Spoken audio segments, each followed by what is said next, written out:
This is Conversations on Careers and Professional Life. I'm your host, Gregory Heller.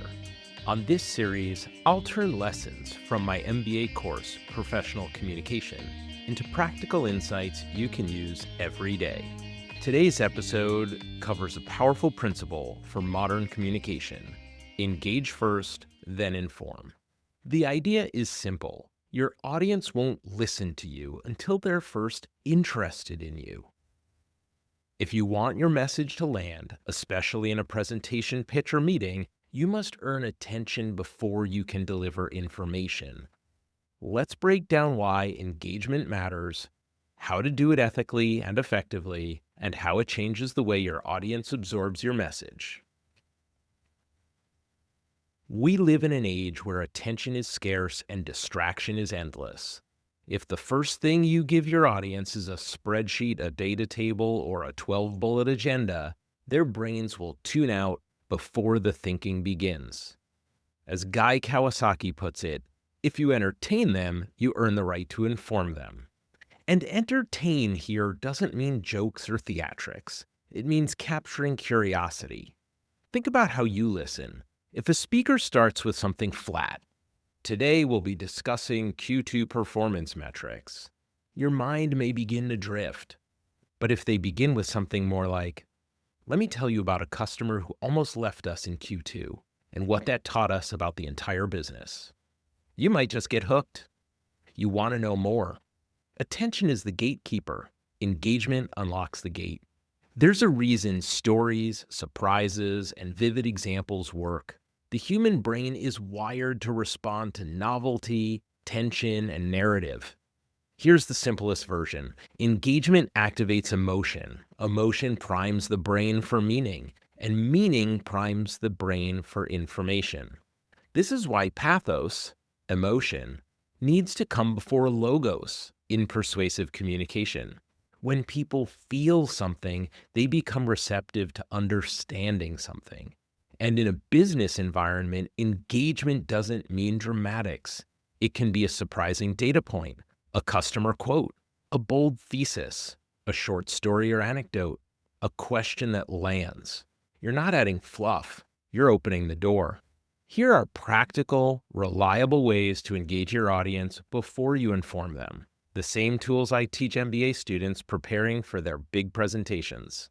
Start with a story. It can be as short as 1 or 2 sentences, a moment, a person, a decision. Stories create emotional stakes instantly. Lead with why. Instead of diving into the what or the how, start with the stakes. Why does this matter? What problem are we solving? Why should your audience pay attention? As Simon Sinek says, start with why. People don't care what you do until they know why you do it.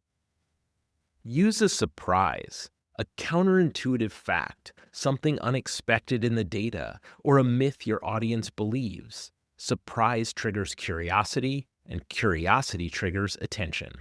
Ask a question that gets people thinking, not a quiz, but a framing question. What would you do if our biggest customer left us tomorrow? They're engaged before the content even starts. Create a simple tension. Audiences lean in when there's a gap between where things are and where things could be.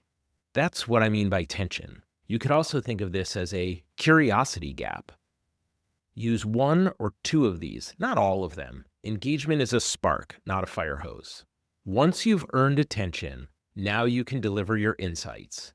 And this is where structure kicks in. Engage, then inform, and then the pyramid unfolds. A great sequence looks like engaging with a hook that sparks curiosity. Recommend, your main point. Think about the pyramid principle. Support, these could be your 3 reasons. Prove, bring the evidence, show the receipts. This is logos. Clarify, address any implications or risks. And then ask, what do you want them to do? The structure works because you're aligning what the brain wants with what the decision requires. And here's the secret. When you engage first, your data lands harder. People remember more, and they'll act faster. Let me be clear. This isn't about showmanship. You don't need to be a comedian, a motivational speaker, or a TED Talk hero. Engage first simply means begin in a way that earns the right to share the information that follows. The goal isn't entertainment for entertainment's sake. It's understanding, influence, and connection. Engagement sets the stage for comprehension. Information fills that stage, and structure moves people to action. Before your next communication, whether it's a deck, a demo, an email, or a team meeting, pause and ask, am I earning the right to inform them?